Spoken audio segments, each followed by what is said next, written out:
such a strange and amusing place. One day you buy him rocket ship underpants, and then the next they're in outer space. Mama, don't you know you keep the whole world turning round?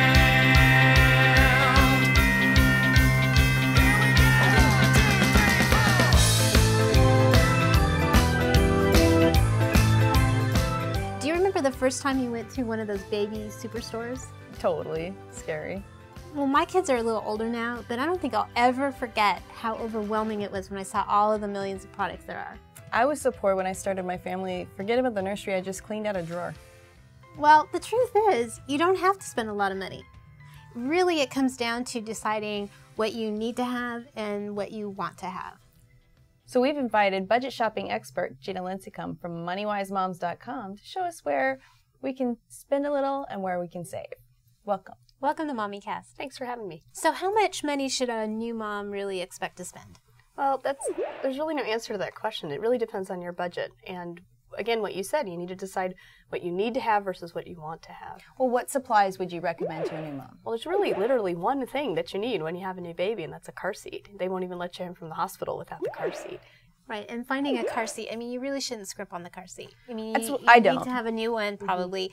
But even buying a car seat new, there are a few ways that you can save. Yeah, tell us how to bargain hunt this. Once you do your research and you decide what you want, you can look online, try to keep an eye out for sales. Obviously, you need to plan ahead and do this before you have your baby. Or keep an eye out in the newspaper for coupons that you can use at the baby superstores. And keep your ear to the ground when it comes to your girlfriends, because I had one girlfriend call me up and say, this brand of car seat you've been looking for is going half price at a store that's closing. And I immediately called and I said, you hold it for me. Exactly. I'll be right there. That happens all the time. And there's a great website out there that helps you find this kind of last minute deals. It's called babycheapskate.com. Oh, so I'm going to bookmark that. They have readers do reviews of car seats, diapers, and any kind of baby product, and then they'll alert you to all the sales as they come up online. Fantastic. So your website, MoneyWiseMoms.com, just has all these great tips on how to save. I do focus on all kinds of moms, but obviously when you're just getting started, one of the things I talk about a lot is diapers. If you plan ahead while you're still pregnant, you can be picking up diapers at sales here and there, and I highlight those kinds of things. So you can really be stocked up and ready by the time your baby comes. You have to be careful, though, that you don't buy, like, 500 newborn diapers when they're going to grow out of them really quickly. Yeah, that's some advice you'll hear from a lot of moms. I mean, I still have diapers.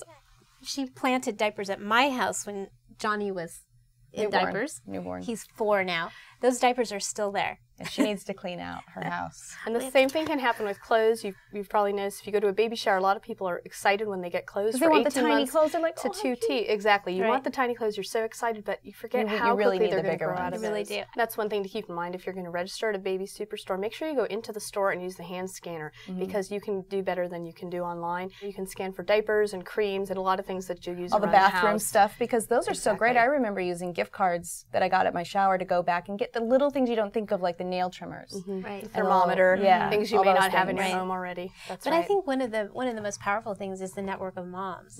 I mean, if you can find a mom whose baby is the same sex and maybe a year older, there can be some back and forth with clothing. For me, I always invested a little bit more in a heavier duty brand name clothing because I knew that I was going to pass it on to the next kid, to the next. And I know for my kids, when I had my twins, I needed a lot of clothing in a hurry. I've done a lot of yard selling and consignment sales, and I do look for the name brands for that reason. I know that they'll hold up, and one of the things I like is that the colors stay the same over the years, so I can then go to the store and buy something and everything goes together. And then again, I'll buy things that are a name brand and turn around and resell them at the end of their life and make some of my money back.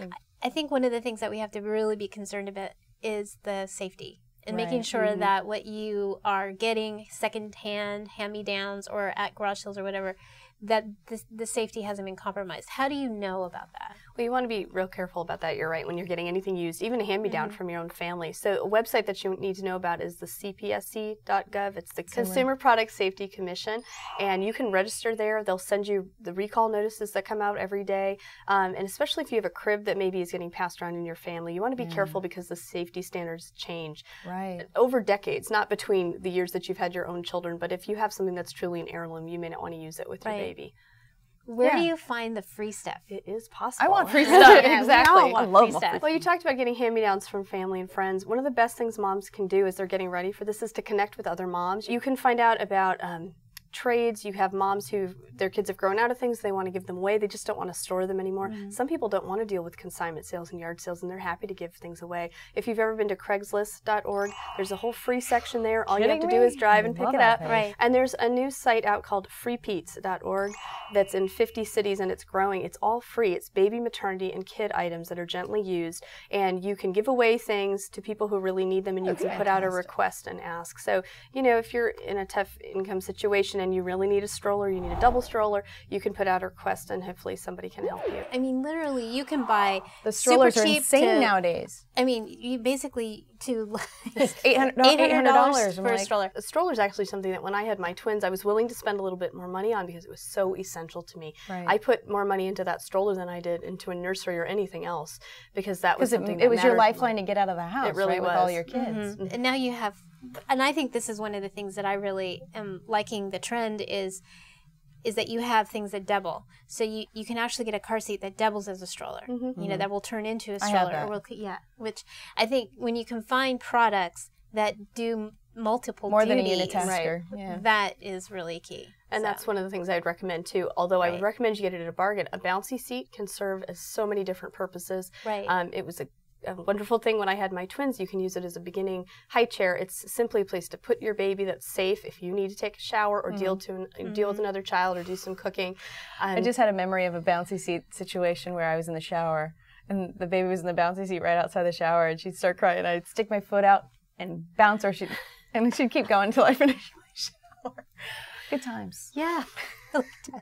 Thank you so much. This has been great information. Thanks for really having appreciate it. For more information on how to save money, go to our website, MommyCast.com. Mama, don't you know you keep the whole world turning round? Mama, don't you know you keep the whole world turning round? Taco, burrito, what's coming out of your Speedo? You've got trouble. You're blowing bubbles. She remembers that, but she can't remember this. Okay. All right, ready? Okay. Okay.